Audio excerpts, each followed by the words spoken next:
आप सभी लोगों को नमस्कार। तो चलिए शुरू करते हैं अपना रिएक्शन मैकेनिज्म का अगला लेक्चर। देखो, अभी तक हम लोगों ने रिएक्शन मैकेनिज्म में बहुत सारे डिफरेंट टाइप्स ऑफ रिएक्शंस पढ़ चुके हैं। अब हमारे पास ये रिएक्शन मैकेनिज्म का लास्ट सेगमेंट है जिसके अंदर हम डिस्कस करने जा रहे हैं एरोमेटिक केमिस्ट्री। तो हम लोगों ने अभी तक क्या क्या पढ़ा है? सबसे पहले हम लोगों ने स्टार्टिंग की थी एसिड बेस रिएक्शन केमिस्ट्री से।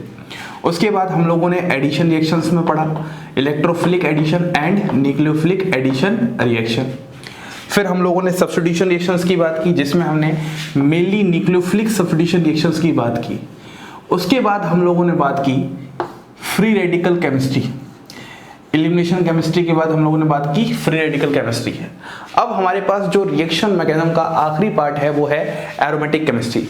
देखो, सबसे पहले अगर मैं एरोमेटिक केमिस्ट्री कह रहा हूं तो कहीं ना कहीं ये जो पूरी की पूरी केमिस्ट्री होती है, ये पूरी की पूरी केमिस्ट्री डील करती है बेंजीन एंड इट्स डेरिवेटिव।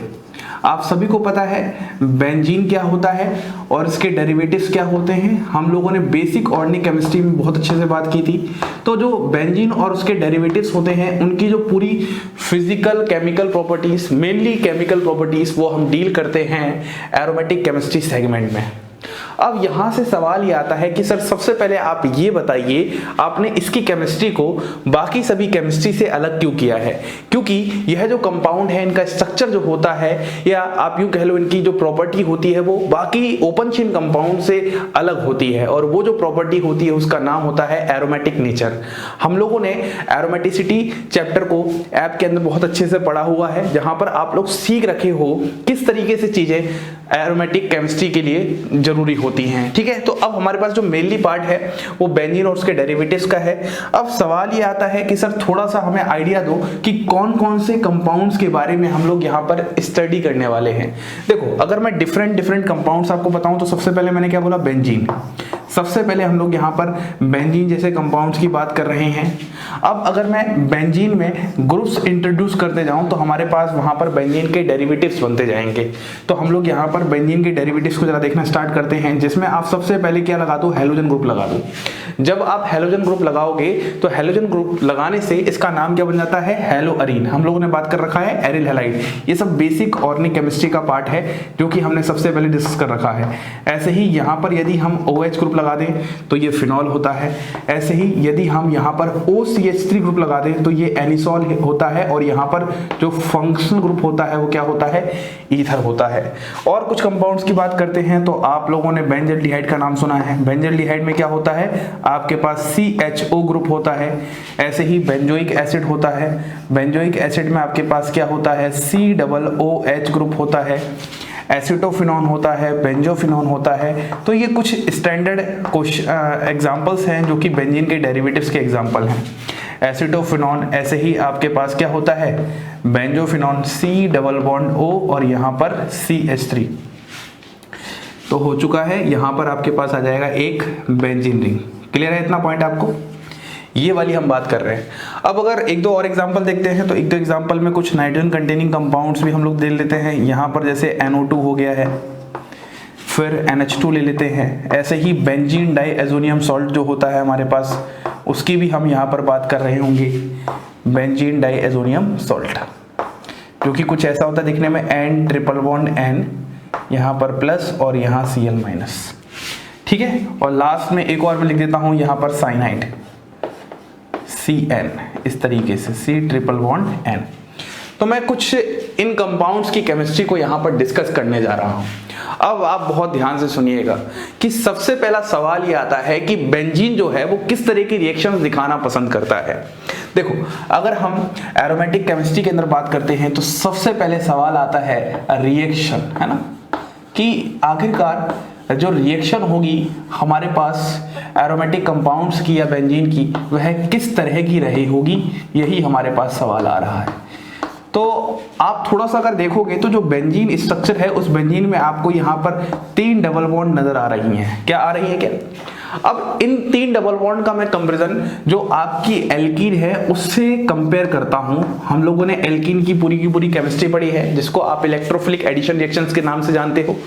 तो मैं यहाँ पर एक एग्जांपल लेता हूँ बहुत ही छोटा सा।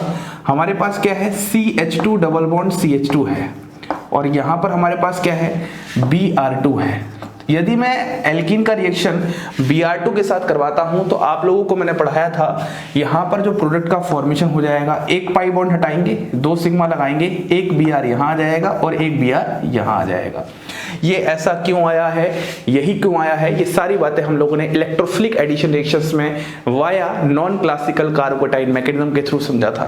अब क्योंकि ऐसी ही पाई बॉन्ड हमारे पास बेंजीन में भी दिखाई दे रही है, तो आप क्या बोलोगे, सर यहाँ पर भी तो पॉसिबल है, यहाँ पर भी आपके पास एक पाई बॉन्ड है, तो यहाँ पर भी आप क्या कर सकते हो, यहाँ पर भी आप एक पाई बॉन्ड हटाओ, 2 सिग्मा लगाओ, देखना किस तरीके से, यहाँ पर Br और यहाँ पर Br। बस यहीं से हमारी एरोमेटिक केमिस्ट्री स्टार्ट होती है। क्योंकि ये जो रिएक्शन है, ये जो हो रही है जिस मैकेनिज्म से, जिस तरीके से, इसको हम बोलते हैं एडिशन रिएक्शन। तो कहीं ना कहीं इस रिएक्शन को भी मैं बोलूंगा ये एडिशन रिएक्शन है, लेकिन यहां पर हमारे पास एडिशन रिएक्शन नहीं होती। और रीजन इसका क्या है, क्योंकि ये जो आपको कंपाउंड दिख रहा है, इसमें क्या हो चुका है, एरोमेटिसिटी लॉस्ट हो रखा है। और एरोमेटिसिटी लॉस्ट होने का मतलब है कहीं ना कहीं उस कंपाउंड ने अपनी स्टेबिलिटी खो दी है। और दुनिया में जो भी रिएक्शंस होती हैं वो हमेशा स्टेबिलिटी पाने के लिए होती हैं। तो हम कभी भी एक लेस स्टेबल सिस्टम में कोई भी प्रोडक्ट फॉर्म नहीं कर सकते। तो सबसे पहली बात तो हमारे पास ये आ रही है। तो यहां से हमारा दिमाग चलना शुरू हुआ कि सर अब आप आखिरकार ये समझाओ बेंजीन किस तरह की रिएक्शंस शो करता है। हमें ये समझ में आ चुका है बेंजीन एडिशन रिएक्शन शो नहीं करता, क्योंकि एडिशन रिएक्शंस में there is breaking of pi bond and due to which there is loss of aromaticity. और एरोमेटिसिटी का लॉस होना मतलब सिस्टम की स्टेबिलिटी खत्म होना, तो जिसकी वजह से यहां पर एडिशन रिएक्शन नहीं हो रहा। तो अब हम अपने उस सेगमेंट में बात करते हैं कि आखिरकार कौन सी रिएक्शंस ये शो करते हैं। अब हम बात करते हैं कि आखिरकार बेंजीन किस तरह की रिएक्शन शो करता है। एक बार हम अपनी पूरी केमिस्ट्री बेंजीन को लेकर समझेंगे और फिर जैसे ही हम बेंजीन के पार्ट्स को कंप्लीट कर देंगे, फिर हम इसके जो डेरिवेटिव्स होंगे उनको इकट्ठा स्टार्ट करेंगे। ठीक है, तो अब शुरू करते हैं। देखो हम लोगों ने अभी तक क्या बात की है, हम लोगों ने बात ये की है हमारे पास यदि इस तरीके से बेंजीन है और यहाँ पर सामने आपके पास क्या है, Br2 है इस तरीके से, तो यहाँ पर जो रिएक्शन होगी वो रिएक्शन कैसी होगी, एक एडिशन रिएक्शन टाइप होगी। यहाँ पर आप क्या करोगे, एक पाई बॉन्ड हटाओगे, यहाँ पर Br और यहाँ पर Br लगाओगे और इस तरीके से फॉर्म करोगे। और हम लोगों ने कुल मिला के बात ये की यहाँ पर ये रिएक्शन नहीं होती, कुल मिला के एंड में आ गया एडिशन रिएक्शन नहीं होती। अब मैं आप लोगों से ये बात कर रहा हूं कि आखिरकार किस तरह की रिएक्शन शो करते हैं। अगर मैं यहीं पर Br2 के साथ FeBr3 ले लूं, एक लुईस एसिड ले लूं, तो यहां पर ये देखा गया है, यहां पर जो रिएक्शन होती है वह रिएक्शन कुछ इस तरीके से देखने को मिलती है, इस तरीके से, और यहां पर क्या आ जाएगा, Br आ जाएगा। और ये रिएक्शन अपने आप में होती है और यह reaction is an example of substitution reaction. अगर आप जरा ध्यान से देख पा रहे हो दोनों कंपाउंड्स में क्या सिमिलरिटी है, तो बस ये समझ में आ रहा होगा, यहां से H हटाया और यहां पर Br आ गया, मतलब एक एटम को दूसरे एटम ने सब्स्टिट्यूट कर दिया, सब्स्टिट्यूशन हो चुका है।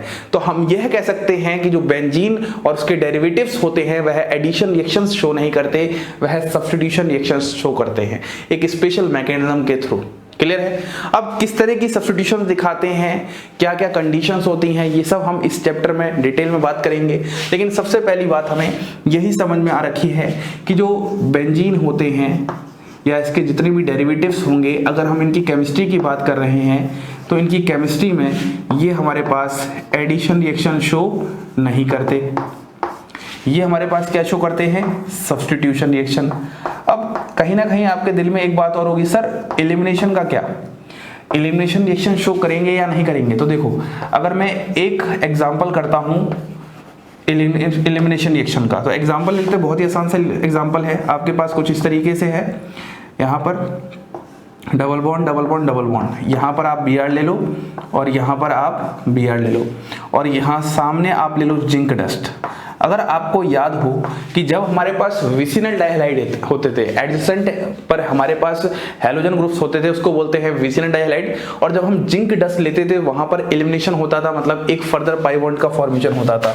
तो अगर मैं यहाँ पर फर्दर पाई बॉन्ड का फॉर्मेशन करूंगा तो ये कुछ किस तरीके से बन जाएगा, ये हमारे पास कुछ इस तरीके से एक और पाई बॉन्ड आ जाएगी।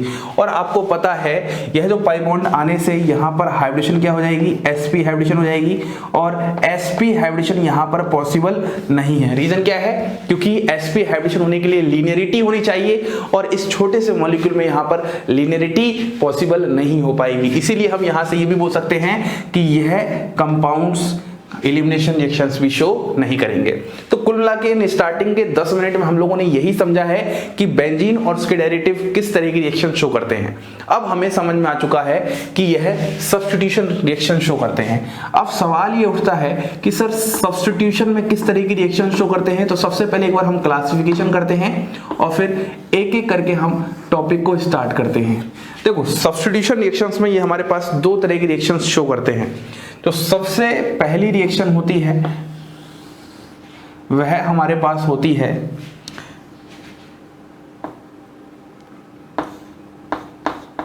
इलेक्ट्रोफिलिक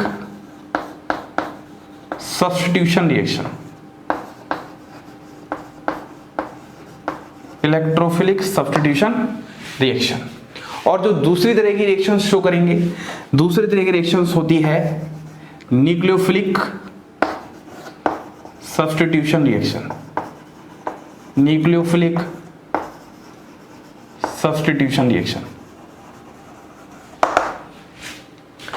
हमें जो पढ़ना है वो ये दोनों ही रिएक्शंस पढ़नी है, जिसमें जो आपका सबसे ज्यादा इंपॉर्टेंट वेटेज होगा वो इलेक्ट्रोफिलिक सब्स्टिट्यूशन रिएक्शंस का होता है। मतलब ये वाली जो कैटेगरी ऑफ रिएक्शन है ये बहुत ज़्यादा इंपॉर्टेंट है और आपके एग्जाम्स में यहाँ से क्वेश्चंस भी बहुत पूछे जाते हैं। न्यूक्लियोफिलिक सब्स्टिट्यूशन रिएक्शन में हमें दो पाथवे पढ़ने होते हैं। एक तो हमें पढ़ना होता है addition elimination pathway. Addition elimination pathway, या फिर इसी को हम लोग SNAR कहते हैं, एरोमेटिक न्यूक्लियोफिलिक सब्स्टिट्यूशन रिएक्शन। ठीक है। और एक और हमें पढ़ना होता है न्यूक्लियोफिलिक सब्स्टिट्यूशन में elimination addition pathway. Elimination addition pathway, दोनों में फर्क होता है। इसको हम डिटेल में न्यूक्लियोफिलिक सब्स्टिट्यूशन के दौरान डिस्कस करेंगे। और इसी को हम लोग बेंजाइन पाथवे या फिर बेंजाइन मैकेनिज्म भी कहते हैं। तो ये हमारे पास एक ओवरऑल चार्ट होता है जो कि आपको बेंजीन और उसके डेरिवेटिव्स में रिएक्शंस देखने को मिलने वाली है। तो सबसे पहले हम जो स्टार्ट करते हैं वह इलेक्ट्रोफिलिक सब्स्टिट्यूशन रिएक्शंस स्टार्ट करते हैं। तो आइए अब हम अपनी हेडिंग लिखते हैं सबसे पहले electrophilic aromatic substitution reaction. Electrophilic aromatic substitution. अब देखो, अगर हम इलेक्ट्रोफिलिक एरोमेटिक सब्स्टिट्यूशन की बात कर रहे हैं तो सबसे पहले हम लोग एक इसका जर्नल मैकेनिज्म समझते हैं। तो हमारे पास क्या होगा, हमारे पास यहाँ पर सामने क्या है, बेंजीन है कुछ इस तरीके से जो आपके सामने ऐसे बनाई है, और यहाँ पर हमारे पास सामने क्या होगा, इलेक्ट्रोफाइल होगा, और यह इलेक्ट्रोफाइल ऐड होकर कुछ इस तरीके का यहाँ पर प्रोडक्ट का फॉर्मेशन करने वाला है। यहाँ पर आप ई लगा दो। ये जो रिएक्शंस होती हैं इन्हीं रिएक्शन को हम कहते हैं इलेक्ट्रोफिलिक एरोमेटिक सब्स्टिट्यूशन। अब यहाँ पर सवाल उठता है कि सर इलेक्ट्रोफाइल ने ही क्यों अटैक किया। तो हमें पता है बहुत अच्छे से कि जो बेंजीन है, बेंजीन रिंग पर जो इलेक्ट्रॉन क्लाउड डेंसिटी है वो क्या है, ज़्यादा की कम। आप खुद बताओगे इलेक्ट्रॉन क्लाउड डेंसिटी क्या है, ज़्यादा। और हमें अच्छे से पता है यदि इलेक्ट्रॉन क्लाउड डेंसिटी ज़्यादा है तो सामने से अटैक कौन करेगा, इलेक्ट्रोफाइल करेगा, जिसकी वजह से आपके पास कुछ इस तरीके से प्रोडक्ट फॉर्मेशन होता है।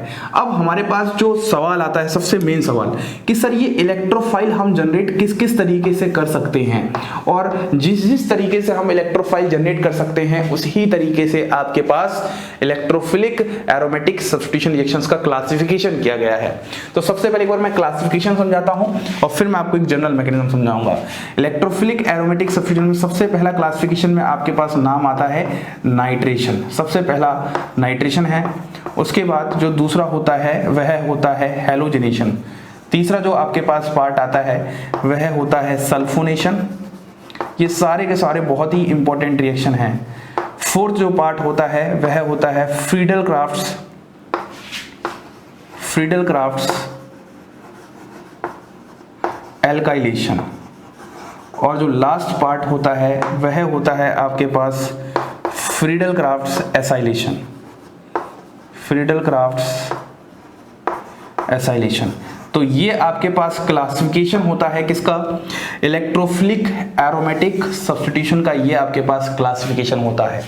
तो अब हम लोग इसका एक जनरल मैकेनिज्म समझते हैं और जनरल मैकेनिज्म समझने के बाद हम उससे कुछ इंपॉर्टेंट बातें निकालते हैं और फिर हम लोग कुछ और इंपॉर्टेंट बातें हैं जो इलेक्ट्रोफिलिक एरोमेटिक सब्स्टिट्यूशन की, उसको एक एक करके डिस्कस करते हैं।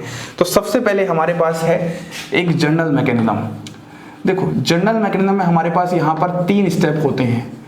सबसे पहला स्टेप आप लोगों के पास जो होगा यहाँ पर वह होगा फॉर्मेशन ऑफ इलेक्ट्रोफाइल।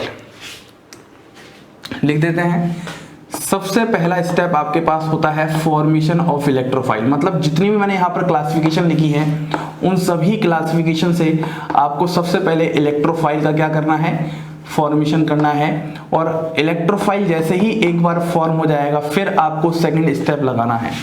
तो सेकंड स्टेप क्या होता है, सेकंड स्टेप होता है हमारे पास attack of electrophile. Attack of electrophile किस पर, on benzene ring, on benzene ring. अब ये देखते हैं, ये वाला स्टेप सबसे ज्यादा इंपॉर्टेंट स्टेप है। इलेक्ट्रोफाइल का अटैक अगर आपको मैं समझाऊंगा तो कुछ इस तरीके से समझ सकते हैं। यहां पर आपके पास क्या है, बेंजीन है इस तरीके से, और यहां पर आपके पास सामने क्या है, इलेक्ट्रोफाइल है। तो सबसे पहले हम क्या करेंगे, यहाँ पर ये जो पाई इलेक्ट्रॉन क्लाउड डेंसिटी है वो इसकी तरफ मूव करेंगे। हमें पता है जो एरो की डायरेक्शन होती है वो हमेशा ज्यादा इलेक्ट्रॉन डेंसिटी से कम की तरफ होती है, तो हम लोगों ने यहाँ पर दिखा चुका है। इतना पॉइंट क्लियर हो गया। अब जब आपने ये बनाया तो आपके पास यहाँ पर कुछ इस तरीके से फॉर्मेशन होगा। ये हम लोग यहाँ पर क्या लगा रहे हैं, इलेक्ट्रोमेरिक इफेक्ट लगा रहे हैं। तो यहाँ पर हमारे पास E है, यहाँ पर हमारे पास H है, यहाँ पर पॉजिटिव, यहाँ डबल बॉन्ड, यहाँ डबल बॉन्ड, कुछ इस तरीके का आपके पास इंटरमीडिएट का फॉर्मेशन होगा। अब आप यहाँ पर क्या कर सकते हो, रेजोनेटिंग स्ट्रक्चर्स ड्रॉ कर सकते हो। किस तरीके से, कुछ इस तरीके से, जरा ध्यान देखना। यहाँ पर डबल बॉन्ड मूव करवाया तो आपने कुछ इस तरीके से यहाँ पर इसका रेजोनेटिंग स्ट्रक्चर ड्रॉ किया। यहाँ डबल बॉन्ड आ जाएगा, यहाँ पर पॉजिटिव, यहाँ डबल बॉन्ड था ही, यहाँ पर E, यहाँ पर H। एक और रेजोनेटिंग स्ट्रक्चर आप ड्रॉ कर सकते हैं इसी तरीके से, और वह कैसा हो जाएगा, वह भी कुछ इस तरीके से हो जाएगा। यहाँ पर सबसे पहले E और H लगा लो, ये वाला डबल बॉन्ड यहाँ पर मूव कराएंगे हम लोग इस तरीके से, तो आपके पास यहाँ पर फाइनली कुछ ऐसा बन जाएगा, यहाँ पर प्लस H। अब जो आप ये फॉर्म कर रहे हो इसी को हम बोलते हैं अरेनियम आयन इंटरमीडिएट। ये नाम बहुत इंपॉर्टेंट है, इनको याद रखना है।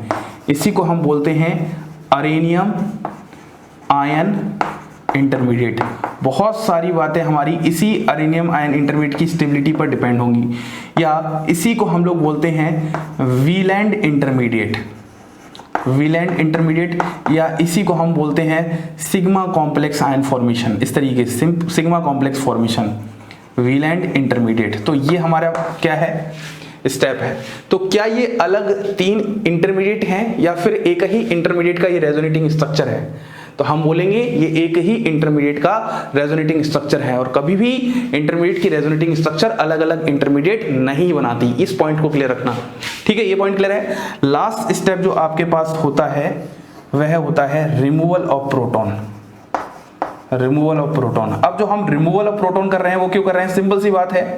यहां पर आपके पास इस सिस्टम में एरोमेटिसिटी लॉस हो चुकी है, तो एरोमेटिसिटी को रीगेन करवाना है। तो देखना जरा ध्यान से, रीगेन हम किस तरीके से करवाएंगे। यहां पर ये इस तरीके से लिख दिया हमने ऐसे, यहां पर हमारे पास E है, यहां पर H है, और यहां हमारे पास पॉजिटिव है। क्लियर है। अब लास्ट स्टेप में आपके पास क्या होगा, जो आपने फॉर्मेशन ऑफ इलेक्ट्रोफाइल किया था तो इस दौरान आपके पास एक नेगेटिव पार्ट आएगा इन सभी के दौरान। वह नेगेटिव पार्ट क्या करेगा, इस H+ को भगा ले जाएगा और ये इलेक्ट्रॉन्स यहाँ शिफ्ट होंगे और फाइनली आपके पास कुछ इस तरीके का प्रोडक्ट का फॉर्मेशन देखने को मिलेगा। बस ये आपके पास एक जनरल मैकेनिज्म है रिएक्शन का जो मैं आपको समझाना चाहता था। क्लियर है कि आपको एकदम अच्छे से। सबसे पहले हम लोगों ने बात की कि आखिरकार हमारे पास बेंजीन किस तरह की रिएक्शंस शो करते हैं, जिसमें हमने बात की सब्स्टिट्यूशन। फिर हम लोगों ने बात की सब्स्टिट्यूशन में भी हमारे पास 2 कैटेगरी होती है, एक इलेक्ट्रोफिलिक और एक न्यूक्लियोफिलिक, जिसमें हम सबसे पहले स्टडी कर रहे हैं इलेक्ट्रोफिलिक एरोमेटिक सब्स्टिट्यूशन। तो हम लोगों ने सबसे पहले स्टार्ट किया इलेक्ट्रोफिलिक एरोमेटिक सब्स्टिट्यूशन को समझना, फिर हमने क्लासिफिकेशन की बात की, ये इसके सारे पार्ट्स हैं जिसको हम डिटेल में स्टडी करने वाले हैं, और फिर ये हमारे पास जनरल मैकेनिज्म है। अब आपको इस जनरल मैकेनिज्म को याद रखना है। अब जितनी भी बातें मैं करने वाला हूं, चाहे वो ओरिएंटेशन से रिलेटेड हो, चाहे वो रिएक्टिविटी से रिलेटेड हो, या फिर कोई भी क्वेश्चन हो जो कि इलेक्ट्रोफिलिक एरोमेटिक सब्स्टिट्यूशन से रिलेटेड है, तो यही मैकेनिज्म आपके पूरा हेल्प करने वाला है। और बहुत सारी बातें इस इंटरमीडिएट पर डिपेंड करने वाली हैं। अब एक बार मैं इसका आपको एनर्जी प्रोफाइल डायग्राम बना के दिखाता हूं कि आखिरकार किस तरीके से हम बनाएंगे, और फिर हम ये देखते हैं कि हमारे पढ़ने का तरीका क्या होगा। तो अब हम लोग थोड़ा सा बात करते हैं कि हमारे पास एनर्जी प्रोफाइल डायग्राम क्या है, जो अभी हमने जनरल मैकेनिज्म समझा है। तो हम लोग बात करते हैं एनर्जी प्रोफाइल डायग्राम।